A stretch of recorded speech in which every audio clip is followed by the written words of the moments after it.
Woman buys traditional house for $8,000, ships it across Indonesia to create Bali dream home.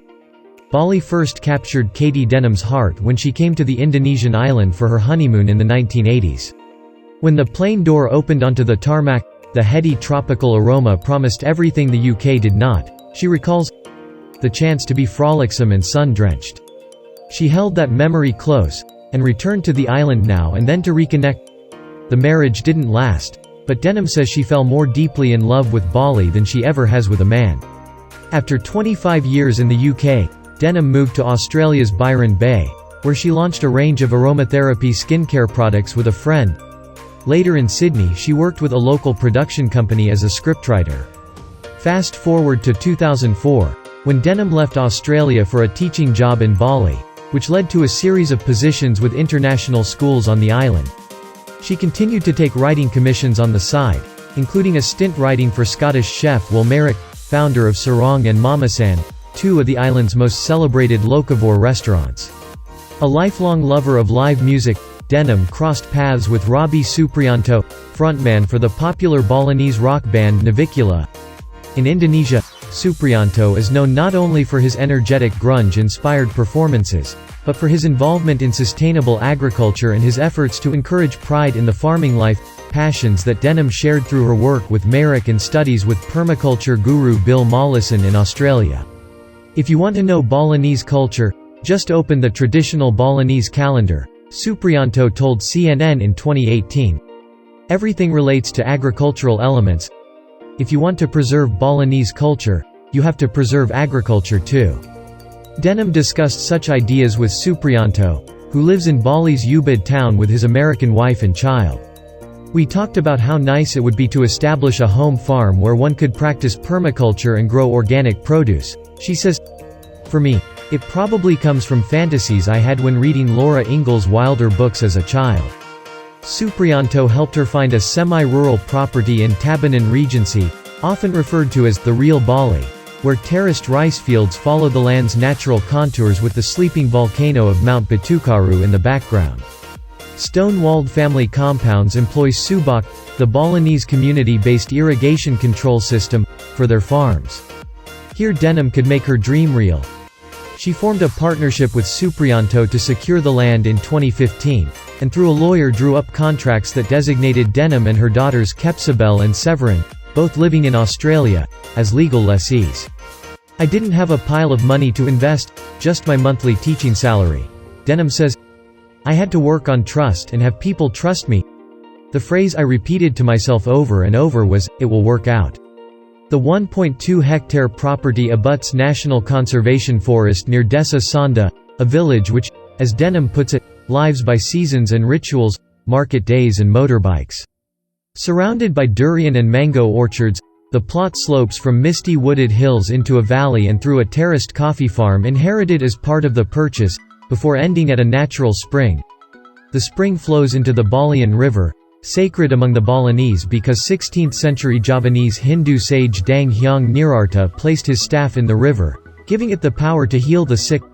The river empties into the Indian Ocean at Balian Beach, famed for its uncrowded surf scene, 40 minutes away by car. I can't see the ocean from the land, but it's cooler up in the hills, says Denham. Beautiful clouds roll in during the afternoon, and at night the skies are often clear and bright. Finding the right limacin. 2 years after acquiring the land, Denham and Suprianto traveled to central Java to find a limacin, a traditional wooden home with a millennium-old design history in Java and South Sumatra. The high, hipped roofs collect hot air that rises during the day, keeping the lower living area cool.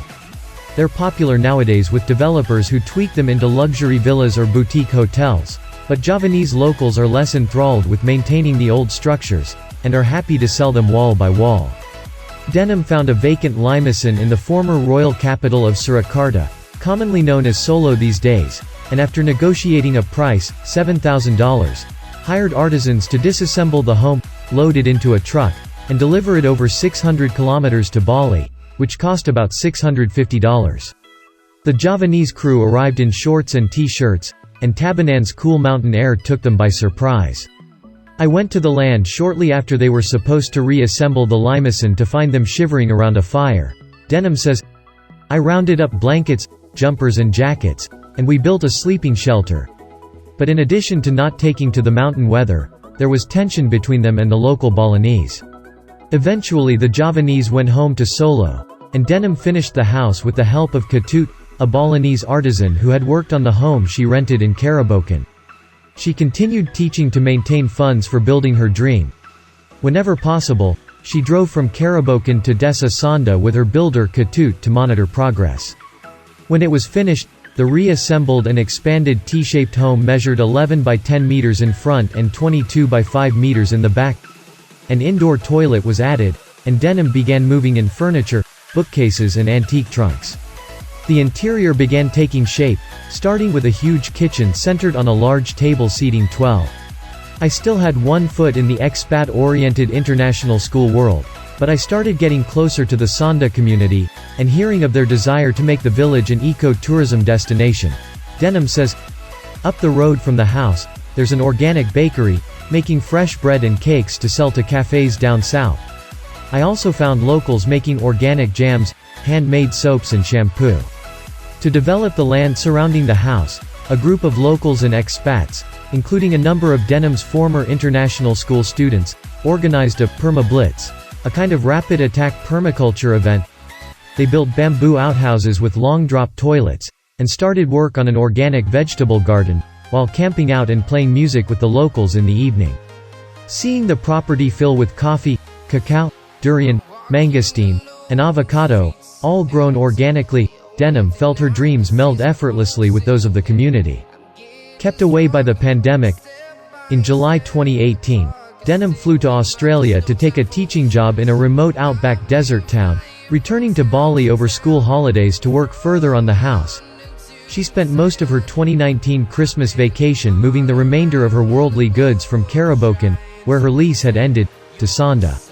She made a decision that rather than unpack, she would store everything safely and give herself the opportunity to sink into the ambiance of her beautiful house, with its antique wooden living room, spacious kitchen and spare lockup room where she stored her material life. The rain fell, the leaves dripped, the birds called, civets screeched and nothing much else happened, except for one night when a hunter took shelter from the rain and gave me a bit of a fright. But those last days in the house were nothing short of heavenly. She flew back to Australia after Christmas to resume teaching, telling her Bali friends, "See you in April." When April 2020 came, the unexpected pandemic travel protocols left Denham stranded in Australia. It's now been over a year since she's been to her home in Bali. At this point, Denham says, "I'm living on WhatsApp messages. I get sent pictures of my beautiful house in the big woods, empty and waiting for my return. A local family is taking care of the house in her absence. Not long ago, Robbie's band recorded a live music video in the garden. The coffee farm is producing organic, sustainable Robusta. Some of that coffee arrived on my doorstep last week," says Denham. "Whenever I brew a cup, it lifts me to a place I have not yet lived, but which I have dreamt of for years.